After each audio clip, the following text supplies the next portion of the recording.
Let me tell you what I said to my wife at our wedding reception in front of 200 people, because I think about it every single day, and I need you to understand exactly what kind of person I was that night. I took the microphone, I was drunk, and I told the entire room, her family, my family, people who had flown in from 3 states, people who had bought us gifts that were still stacked by the door, that our marriage was not a love story. It was a debt collection. That my parents had secretly agreed to hand me over to this woman's family before I was old enough to form a memory, to settle a crime my father committed and spent 23 years pretending never happened. That I had never chosen her, never wanted her. That if I had been given any choice at all, I would have left the moment I heard her name. Then I looked directly at her, and I said something I am not going to repeat here, because the only thing worse than saying it once is saying it twice. The string quartet stopped mid-note. A waiter near the back door froze with an empty tray in both hands. 200 people produced no sound at all. And my bride, this woman I had just publicly executed, did not scream, did not cry, did not move for exactly 3 seconds that felt like a building collapsing in slow motion. Then she set her champagne flute down with both hands, very carefully, like she was handling something that mattered. She looked at me across the table, and she said 4 words so quietly that only I could hear them. I have been trying to understand those 4 words for 9 months. Here's what I know now that I didn't know then. I walked into that reception as a victim. I walked out as something else entirely. And the woman I destroyed in front of everyone she loved was the only person in that building who had been quietly trying to save us both. My parents are good people. I know how that sounds after what I just told you, but it's true, and the truth of it is part of what makes all of this so impossible to put down. My father coached Little League for 11 years. My mother is the kind of woman who brings food to funerals, who remembers the names of your coworkers, who cries at insurance commercials. If you met them anywhere, a church parking lot, a neighborhood cookout, your kid's school play, you would walk away thinking, those are genuinely decent people. You'd probably mean it. And those 2 genuinely decent people made one decision 23 years before my wedding day that they spent the rest of my childhood building a very comfortable life on top of, so I would never think to look underneath it. I was 6 months old. My father had a business partner named Gerald Huang, shared company, 20 years of trust. And then my father's side of the business started failing. Bad investments, hidden losses, the kind of financial collapse that turns otherwise honest men into strangers to themselves very quickly. Instead of telling Gerald, instead of filing what needed to be filed or absorbing the loss with honesty, my father did something I still physically struggle to absorb when I try to think about it directly. He moved money from accounts that belonged to Gerald Huang. Not company reserves, Gerald's personal funds. Money Gerald had moved into a protected account for a specific purpose my father either didn't know about or chose not to think about. Gerald caught it in 11 days. And instead of calling the FBI, which he absolutely could have done, which would have sent my father to federal prison, he made a different calculation. He had a daughter. Her name was May. The arrangement, as my father later described it to me, using a word that I now find almost obscene in its mildness, was this. If Gerald ever needed to call in a favor, my family would honor it. No paperwork, no attorneys, no formal documentation of any kind, just a handshake between 2 men, one of whom was terrified, and one of whom was deciding to be merciful when he didn't have to be. Gerald Huang said nothing for 23 years. He watched my father raise a son on money that felt cleaner than it was. He built his own life, took care of his family, and he waited. Not out of cruelty, not as a slow-burning revenge plot. He waited because the thing he needed wasn't ready yet. Then his wife's cancer came back. Then he got his own diagnosis. Then he picked up the phone and called my father. And my father said yes before Gerald had finished the first sentence. Nobody called me. Before I ever walked into the room with Mei Huang, I had already decided who she was. I had decided she was the collector, the enforcer. Someone who had grown up knowing her family owned a debt on mine and had spent years quietly looking forward to the moment it came due. I imagined someone with the specific energy of a person who has leverage and knows how to hold eye contact while reminding you of it. I was wrong about every single part of that. Which is the thing about building a case against someone before you've met them. It makes you completely unable to read what's actually in front of you. Mei Huang walked into my parents' living room, and the first thing I noticed was that she was composed in a way that made me feel like I was the one under observation. Not cold, not warm, contained. Like someone who had spent years deciding precisely how much of herself to show in rooms like this one, and had landed on almost nothing.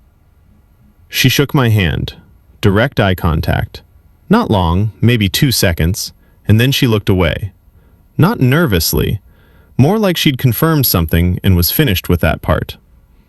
We sat through 90 minutes of both families discussing logistics, venue, guest count, catering, invitation language. Mei asked 2 questions, both specific, both about legal documentation timelines. Then she sat in total silence for the remaining 40 minutes while everyone else performed the event around her. I watched her, trying to find the crack, trying to see where the satisfaction leaked through, the smugness, the proof that she was enjoying the fact that I had no options. She gave me nothing. And somehow, that was worse than if she'd gloated. At the end, as she was leaving, coat already on, keys in hand, the meeting functionally over, she paused at the door with her back still half toward the room and said, "You don't have to pretend to be okay with this." The rage I felt was instant and enormous, and I could not have explained it to you at the time, because I heard it as exactly what someone says when they know they have the power and want you to know they know. I see your discomfort, and I don't need you to hide it from me because it doesn't change anything. I was already building the story of her in my head, already certain. She was in the parking lot before I understood that what she'd just said was the only genuinely kind thing anyone in that room had offered me all evening. There is a very specific way that guilty parents love their children. It doesn't look like guilt. It looks like generosity. Car paid off, tuition covered, apartment deposits that appeared without being asked for, opportunities that materialized in ways that made it easy to believe you'd earned them if you didn't look at the timing too carefully. I had an extremely comfortable childhood. I understand now that it was weighted, that every gift was a brick they were placing over something they needed to keep buried, that their love for me was real and their provision for me was also structural. The architecture of people who understood that a kept son doesn't go looking for what his parents did before he was born. The night I sat across from my father at the kitchen table and told him I would not do it, that I refused, that this was not something a person could be required to do, that I didn't care what happened because nothing about this was legal or reasonable. He didn't raise his voice. My father has never raised his voice in my presence in 29 years.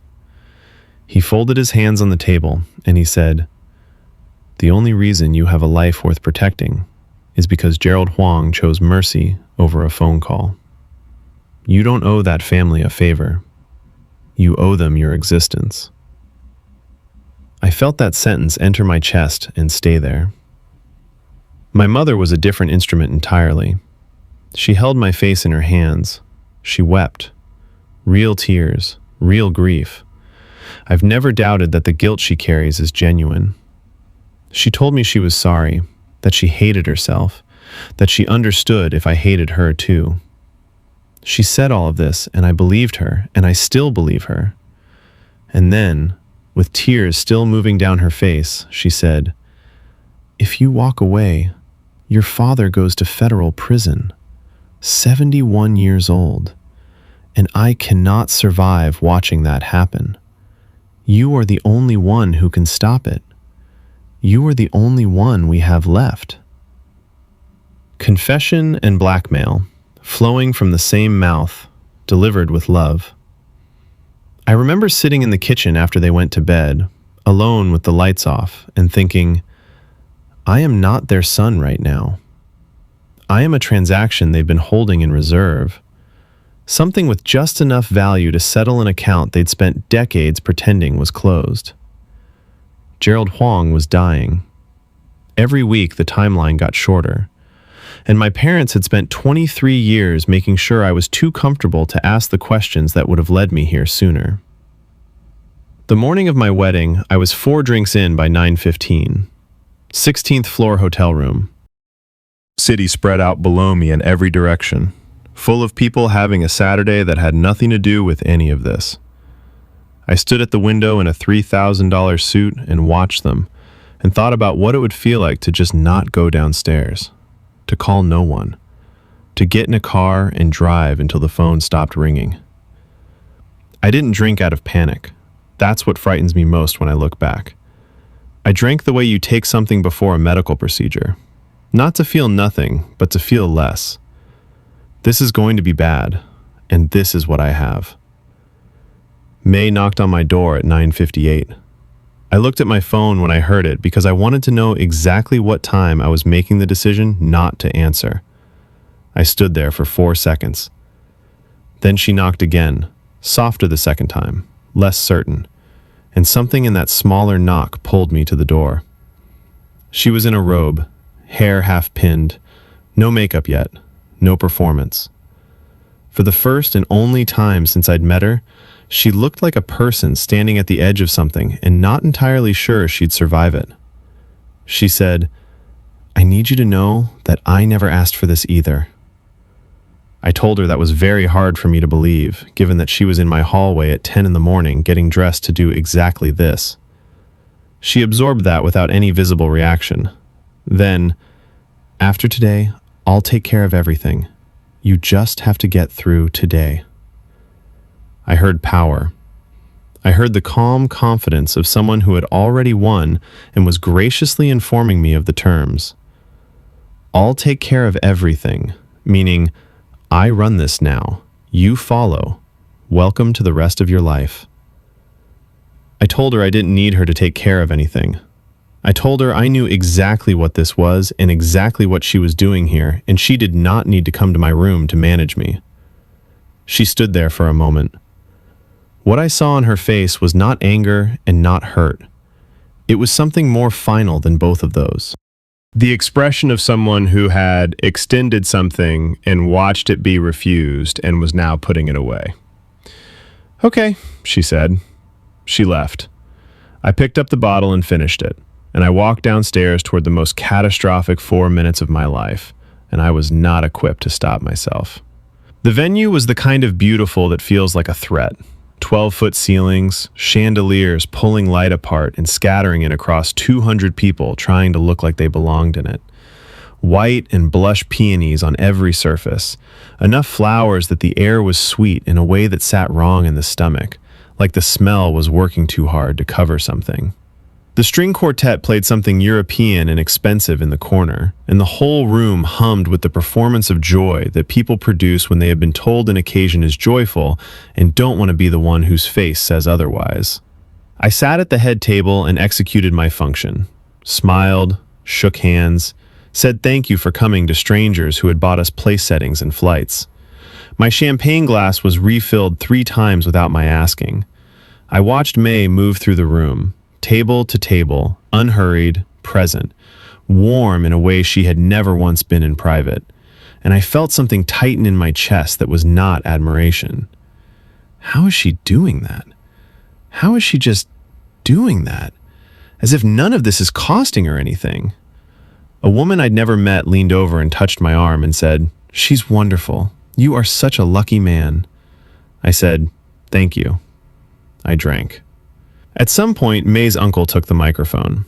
He was large and emotional in the way of men who save their feelings for occasions like this. His voice was the kind that fills a room and bounces off the walls and makes everyone within range feel like they are at the center of something important. He talked about destiny. He talked about Gerald Huang and what this night would have meant to him. At which point, I saw May's mother, small and fragile in a chair near the family table, close her eyes. He talked about two families becoming one, about love that arrives through sacrifice, about bonds that are more powerful for having been tested. And then he looked at the room with an expression of pure certainty and said, "Some things are simply meant to be. You can walk in here and feel it. You know it's right. You know it's exactly as it was supposed to be." The sound that came out of me was not a laugh.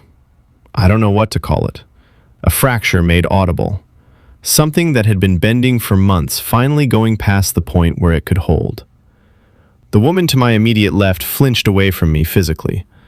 My mother's hand hit my forearm like a clamp, pressing down. Across the table, through the centerpiece, my father's face went the color of old concrete. I stood up.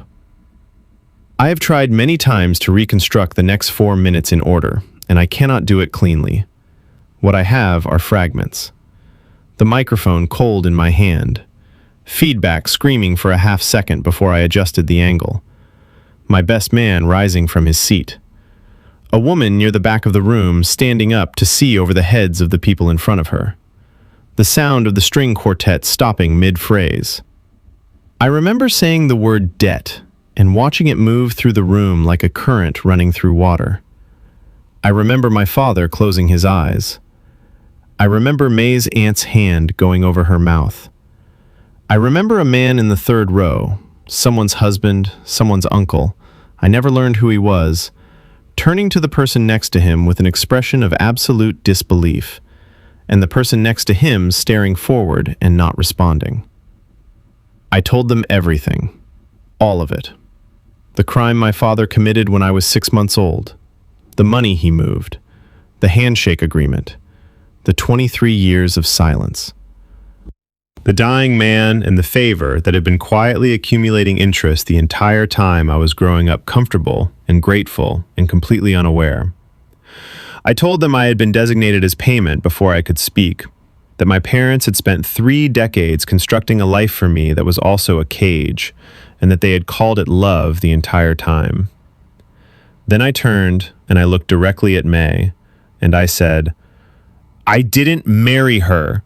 I was sent here to pay off a debt I never owed, and she has known exactly what she was collecting from the moment she walked through the door." What happened next is one of those moments I will carry forever.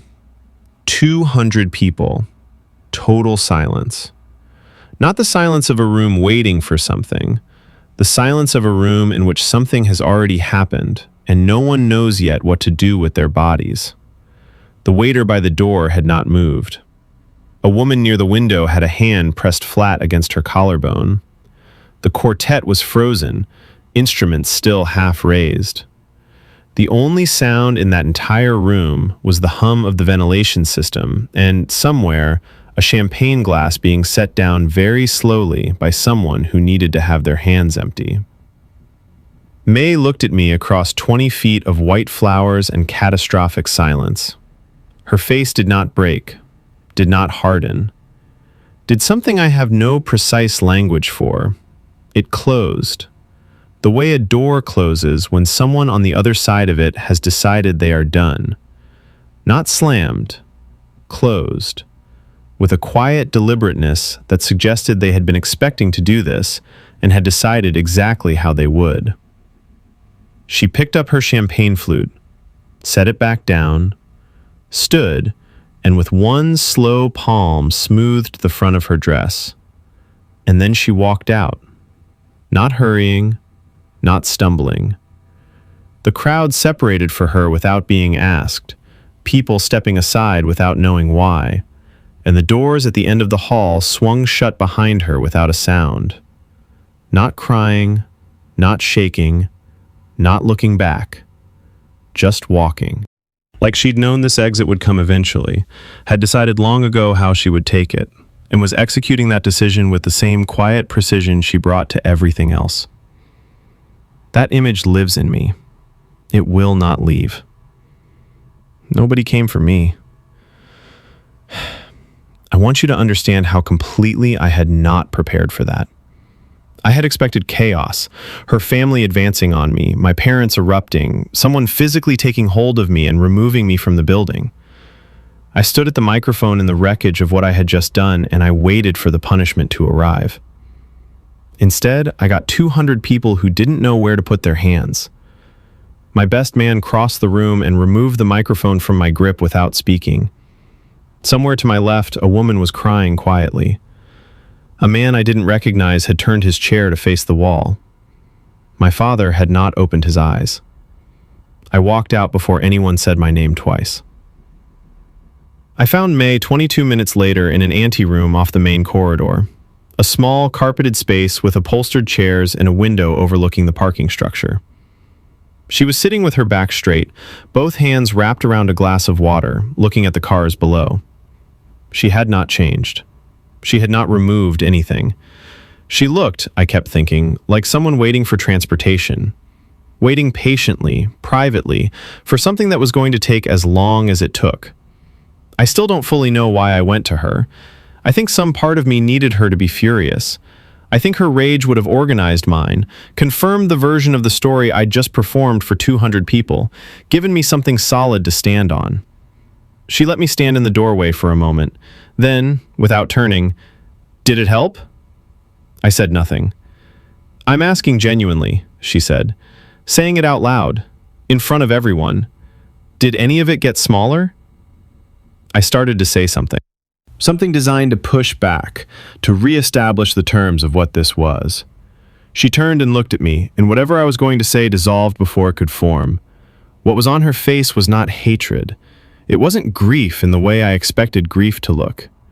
It was exhaustion of a very specific kind. The kind that lives in people who have been carrying something enormous for a long time and have just watched the one other person who could have helped them carry it throw it off a bridge and walk away. "You didn't know," she said, quietly, precisely. "That is the only reason I'm not saying more to you right now." I didn't know what. I didn't ask. I left. It took me 8 months to understand that walking out of that room without asking was the second worst thing I did that day. The documents arrived over 3 weeks in envelopes I started dreading the moment I recognized the return address. Attorney correspondence, financial records, internal communications going back further than I had been alive. I read all of it on my kitchen floor because every time I tried to get up and sit somewhere normal, something in the next paragraph would land and put me back down. My father had not moved general business funds. He had moved Gerald Huang's personal savings, an account Gerald had designated specifically for his wife's cancer treatment. The first diagnosis. When May was 11 years old and her mother was still in the early stages of understanding what was happening to her body. My father borrowed against that account in a window of financial panic, fully intending to restore it before Gerald found out. Gerald found out in 11 days. The money could not be returned to the treatment account in time. May's mother delayed the start of her chemotherapy by 4 months while the situation was identified, disputed, and partially resolved. 4 months.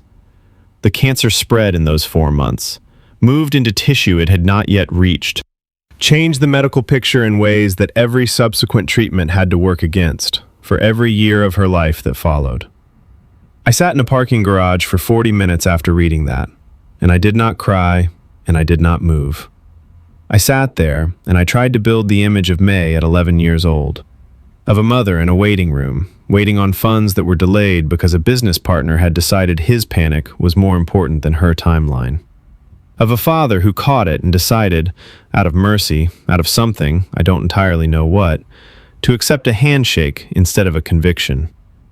Gerald Huang was not a villain running a long revenge scheme. I need you to understand that. He was a dying father who had watched my family physically alter the course of his wife's illness, and who wanted, before he ran out of time, to know that his daughter would not be left alone with a fragile mother and nothing between them and whatever came next. He was panicking the way fathers panic when they know they are running out of time to protect the people they are leaving behind. And my parents had handed me the words arrangement and debt and favor, soft administrative words, the vocabulary of business rather than the vocabulary of damage, so that I would understand the obligation without understanding what it had actually cost. May had known since she was 17. Gerald told her directly, fully, without softening it. He believed she was old enough to know the true shape of the world she had been living inside, and he told her what my father had done, what it had cost, what Gerald had chosen to do instead of what he legally could have done, and why. She was 17 years old and she received all of that information and she sat with it for 12 years. She never contacted my father, never approached my family. She built a career, built a life, maintained a surface that gave nothing away, and she waited. That patience I had read as eerie, as suspicious, as the composure of someone who held cards and knew it. It was actually something much harder than that. It was the patience of someone who had been handed a truth at 17 that most people never have to know, and had decided to carry it quietly until she understood what, if anything, she could do with it. When Gerald's health collapsed and the arrangement resurfaced, May agreed to the marriage for one reason that had nothing to do with acquiring a husband or settling a score. There was a clause in the arrangement that my parents had never once mentioned to me.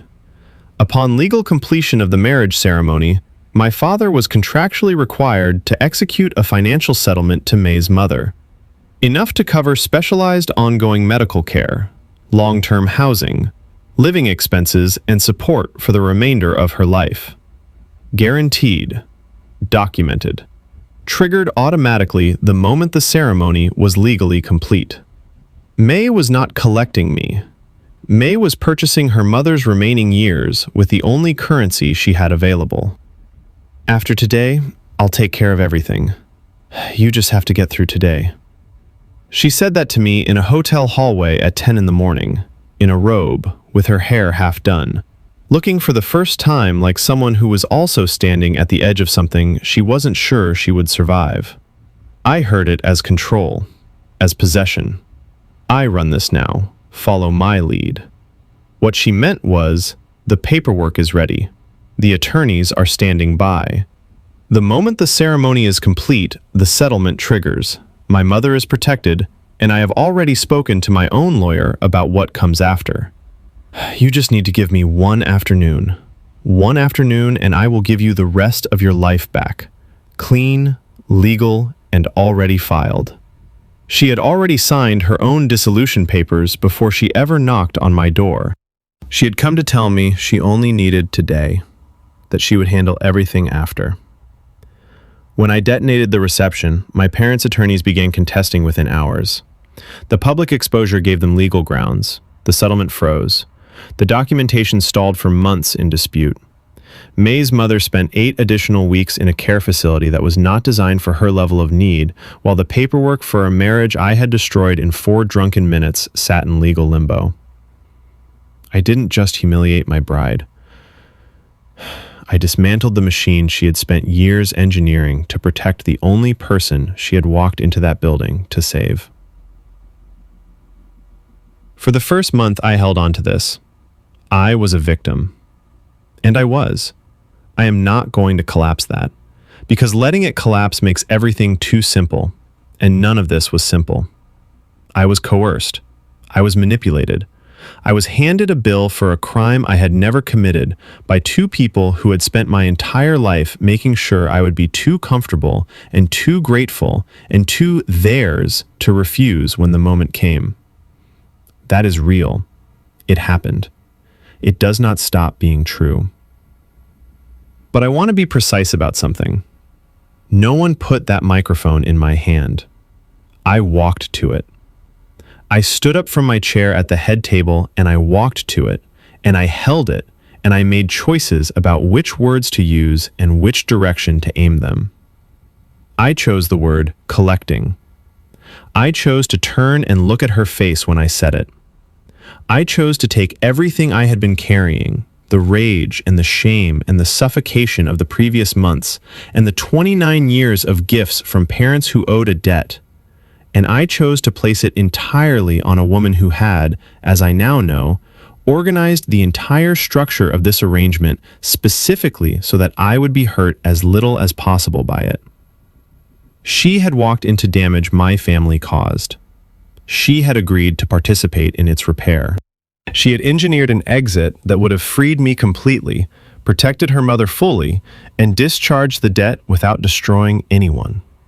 She had come to my door at 10 in the morning looking frightened, had tried to tell me she only needed one day and then would take care of the rest, and I had told her I knew exactly what she was. Then I went downstairs and I proved it in front of everyone. She walked out of that reception without crying, without screaming, without giving 200 people a single thing to use against her. And 20 minutes later, she sat in an anteroom and asked me, genuinely, calmly asked me, whether saying it had made any of it smaller. She extended that much grace to me, after what I did. She still asked the question like she was hoping the answer was yes. The cruelest person in that building that night was wearing the groom's boutonniere. That is not a comfortable thing to be, and I don't know how to put it down. 3 months after the reception, an envelope arrived from May's attorney. Inside was a single document, dated the morning of our wedding, time-stamped 8:47 a.m., more than an hour before she knocked on my door. A post-nuptial dissolution agreement, fully prepared, notarized, signed by May in handwriting so controlled it looked like she had taken her time with every letter. The agreement would have voided all asset claims, waived all spousal rights, and initiated a complete, clean, legal dissolution of the marriage 90 days after the ceremony's completion. She had signed her own exit before she ever came to tell me about mine. She came to my door at 9:58 in the morning. She knocked twice, the second knock softer, uncertain. She was in a robe. She looked like someone who was also afraid. And she was trying to tell me, I only need today, one afternoon, and then I will give you back your life. It's already filed. You just have to get through today. She was standing in my doorway holding the key to both of our cages. And I told her I knew what she was. And then I went and proved it with a microphone. Attached to the legal documents was a handwritten note added on a separate sheet, not part of the official package. Her handwriting is small and precise and even. She did not waste space. I know you didn't understand. I know you were in pain. And I know some of that pain was real and fair and earned. I want you to know that I genuinely hope you find a life that feels chosen. Because that's what I wanted for you when I agreed to this. And it's still what I want for you now. I'm sorry my family needed something from yours. I'm sorry yours made you the one to carry it. Take care of yourself. I have read that letter 46 times. I stopped counting and then I started again. I called my mother after I read it. I sat on my kitchen floor with the pages in my lap and I called her and I told her I needed her to explain. Not apologize, not summarize, but explain every single decision. Every word at that kitchen table. Every tear that fell while she was asking me to save her. She cried. She said she was sorry. She said she thought I would understand eventually, that they'd had no choice, that they'd done what they had to do. I listened to all of it, and the whole time she was talking, the only image I could hold was Mei Huang sitting in that anteroom chair. Back straight, glass of water, eyes on the parking lot, not one sound. My mother had a son who loved her, a husband she was terrified to lose, 29 years of relationship, and tears on her face. And she used every single piece of it to take me apart until I said yes.